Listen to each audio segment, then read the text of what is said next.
Berpikir kritis, sebuah perjalanan dimulai dari ilmu dan wawasan, versi pemula. Banyak orang mengira bahwa berpikir kritis itu artinya selalu menyanggah atau suka mencari-cari kesalahan orang lain. Padahal, berpikir kritis bukan soal sikap sinis, tapi kemampuan untuk memahami, menganalisis, dan menilai informasi secara jernih dan logis sebelum mengambil keputusan. Bayangkan otak kita seperti dapur.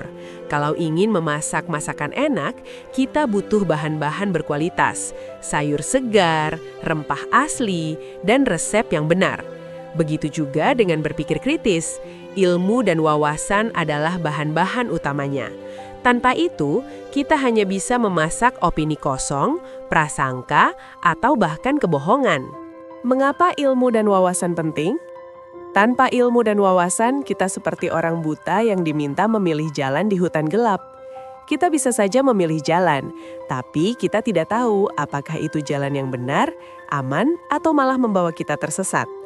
Karena berpikir kritis adalah kemampuan untuk memahami, menganalisis, dan menilai informasi secara jernih dan logis sebelum mengambil keputusan. Kita memerlukan 1. Ilmu, sama dengan pengetahuan yang terstruktur. Ilmu adalah pengetahuan yang sudah diuji, terorganisir, dan diajarkan dalam bidang tertentu, seperti matematika, biologi, ekonomi, hukum, atau psikologi. Contoh, kalau kamu tahu dasar-dasar statistik, kamu tidak akan langsung percaya klaim seperti 9 dari 10 orang sukses pakai produk ini tanpa melihat ukuran sampel atau metode surveinya. Kalau kamu paham prinsip dasar listrik, kamu tidak akan mudah tertipu oleh iklan stop kontak penghemat listrik ajaib yang viral di media sosial.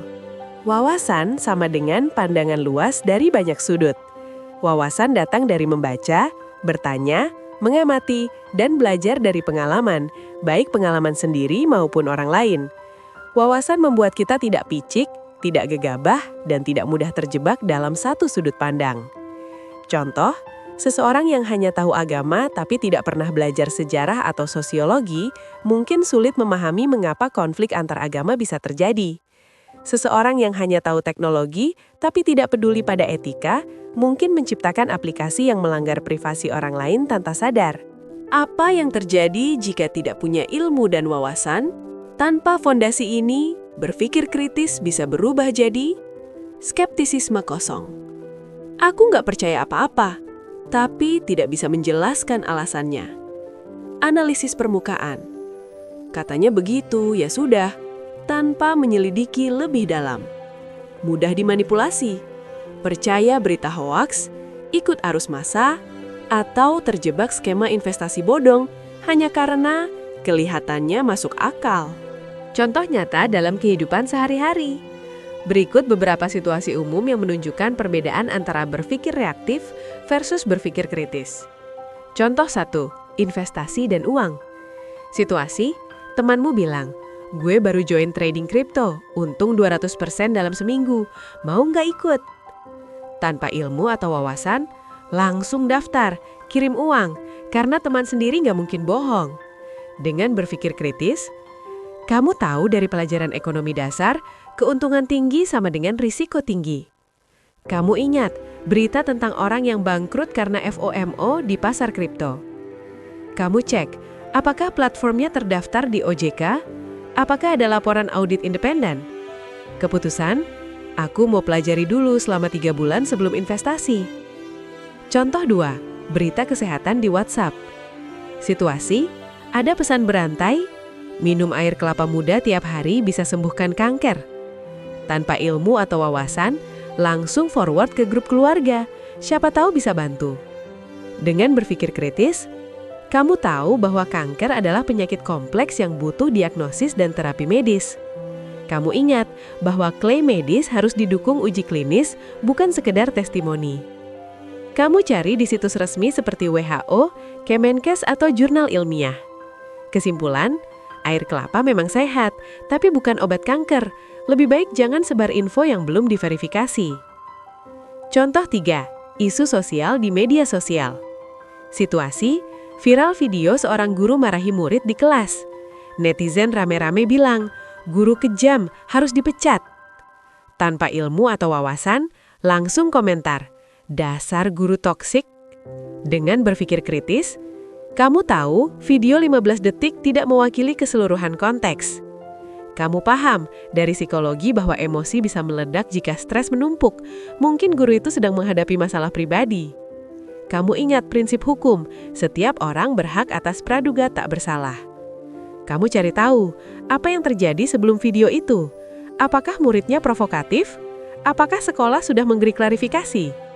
Respons, aku tunggu klarifikasi lengkap dulu sebelum menilai. Contoh 4, belanja online.